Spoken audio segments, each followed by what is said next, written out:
As we gear up for the 2022 midterms, many are already asking, should President Joe Biden run again in 2024? According to the New York Times, nearly 50 Democratic leaders across the country are already saying no, citing frustration with Biden's struggle to advance most of his agenda and his age.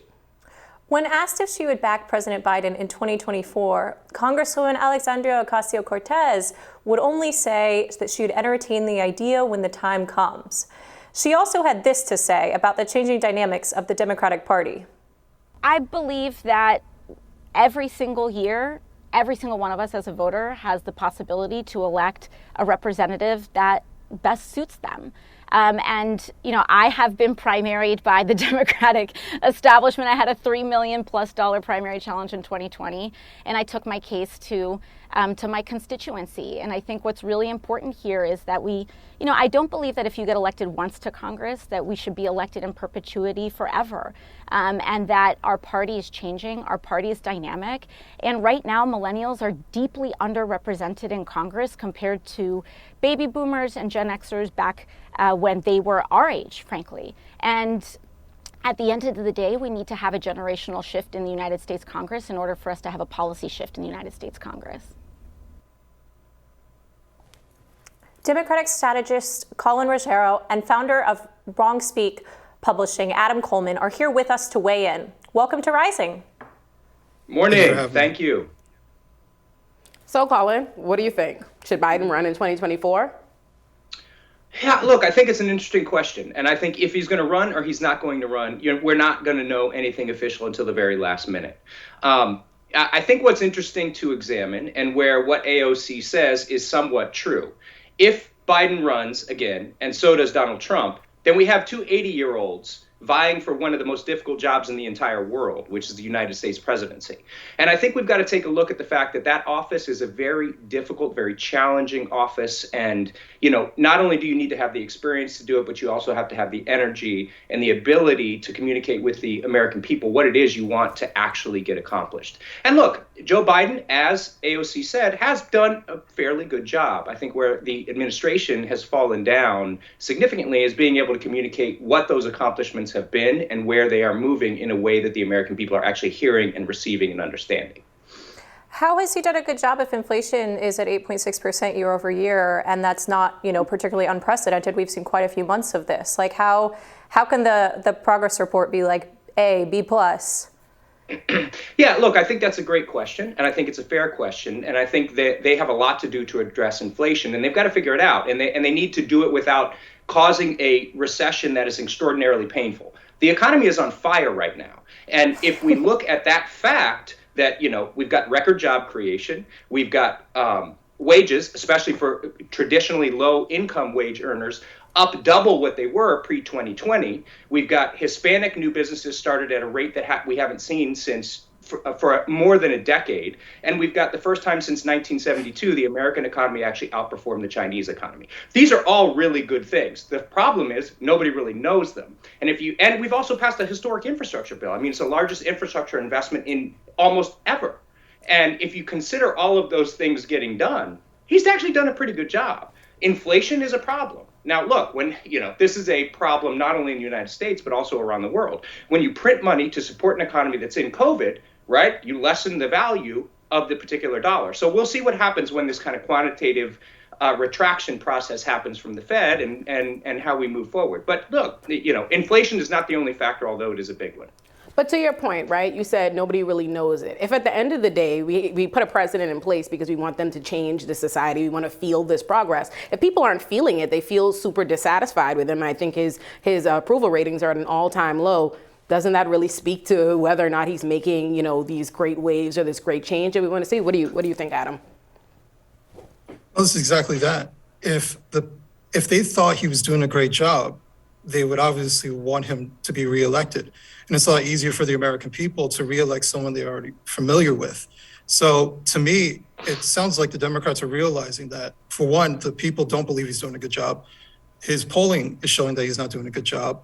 And I don't really believe that there are many other Democrats that are popular enough and are seen in a big light for the American people to get behind, especially because everybody has been rah-rah Joe Biden this entire time, and in many ways gaslighting, trying to tell you that everything is good.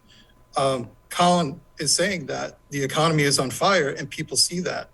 For me, politics is less about the culture wars. It's more about economics. People easily overlook someone who's distasteful, who's controversial, as long as the economics are good. If COVID didn't happen, Donald Trump would be in office without a doubt. And he would have gotten independents and maybe even some Democrats to vote for him. Because before COVID, the economy was doing really well. So right now, with rising gas prices, and, continually rising gas prices, with inflation, with spending, $60 billion or so to give to a country that's in wartime. I don't know if the American people want more of this. I don't know if, I'm sorry, you can go ahead. Yeah, I struggle with that a little bit because when President Trump was in office, he was somebody who was very much starting and then escalating a trade war with China that to some degree led to some of the supply chain crunch that we've been in now, obviously exacerbated by Biden's economically illiterate policies and by the pandemic. But I struggle a little bit with the idea that Trump policies would have led to economic prosperity in the long term, given some of the really negative effects of the trade war. What do you make of that, Adam? Well, I think most people don't really think long term when it comes to economics and think in the now. Right now, my spending money, to fill up my tank is costing me near $100. That's the reality. So people are thinking about the now. And if this continues into the midterms and beyond, I really don't see them getting behind Joe Biden because he will have the image of, I did that, just like the stickers that are on gas pumps. That will be what he represents. Whether that's fair or not is a different story, but that's the perception that will be given. So I guess I have to push back a little bit. I don't know if I entirely agree that if it weren't for COVID, Trump would be in office. I actually think a significant amount of people wanted Trump out, specifically not because of this economic policy, but because of his rhetoric and, hate people felt like he was emboldening. I think a lot of people voted not for Joe Biden, but against Donald Trump. I think we had the largest voter turnout for that reason. And I think if you look at it in that lens, it isn't that crazy that people are not that crazy about Biden. I think there were a lot of people who weren't that crazy about Biden in the first place, but they thought, you know what, lesser of two evils, we need to get Trump out of office. That's more important. And I do think there's a world where people still hold on to that. I think people are still, scared of Trump or another Trump world coming back. So I don't think it's inconceivable that if Biden and Trump were to run against each other, you could still see maybe not the same kind of voter turnout. I don't know if we could mobilize the same kind of passion, but I do think there are people that are very, very steadfast, do not want Trump in office and thinks it's very dangerous, especially when you consider things like January 6th, and we have the hearings on that happening now. What do you think? What do you think, Colin? Well, yeah, look, I think there's some truth to that. And I think the fact that, Joe Biden was in a position to run against Donald Trump as the person who could kind of swing this middle of the road voter who was a disaffected Republican because of things like the rhetoric. I still think we need to address one thing here is if you look at all polling, and I'm looking at it daily across the country, people think their personal economic situation is improving. They say, yeah, I am doing okay.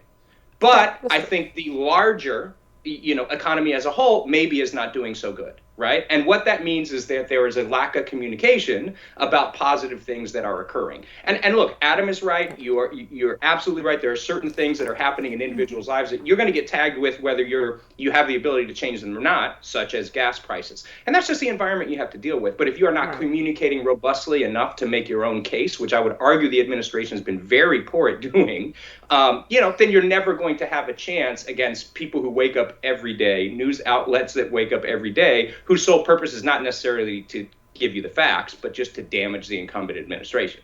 Yeah. Sure. Adam, I'm so curious, we're in a time of, economic ruin right now, which I think many people feel on a very visceral level.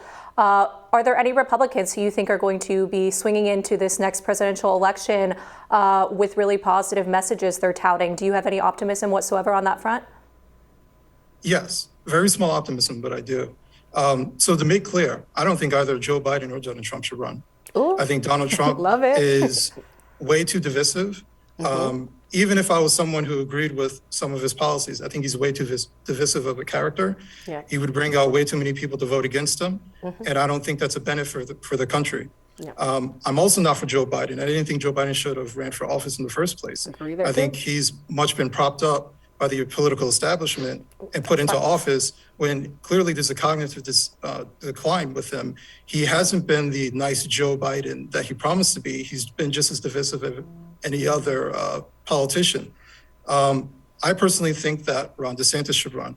He is someone, and this is just from my perspective as far as someone who wants to keep in store more conservative values, because I'm more conservative minded, while also uplifting, traditionally liberal values like the freedom of speech and things of that nature. Yeah. I know he's not everyone's favorite person, Sure but not. what I will say is that I think that Ron DeSantis is probably one of the most savviest politicians, at least on the Republican end, that I've seen in a long time. I don't like anybody else, to be honest with you, when it comes to the Republican Party. Very few. I think most of them are very pro-war. Much of the normalcy, much of just being obstructionist, and that part of the Republican Party doesn't appeal to me. Absolutely. If Donald Trump didn't run for office, which he more than likely will, I'd be all behind Ron DeSantis. Yeah, DeSantis is an interesting possibility because his pandemic policy has actually been fairly decent. A lot of his economic policies are fairly decent, but then he does very consistently embroil himself in culture war scandals in a way that I think is really terribly off-putting. Thank you guys both so much for coming on the show. We really appreciate it. Travelers coming to the U.S. will no longer have to show proof of a negative COVID test. We'll weigh in on that next.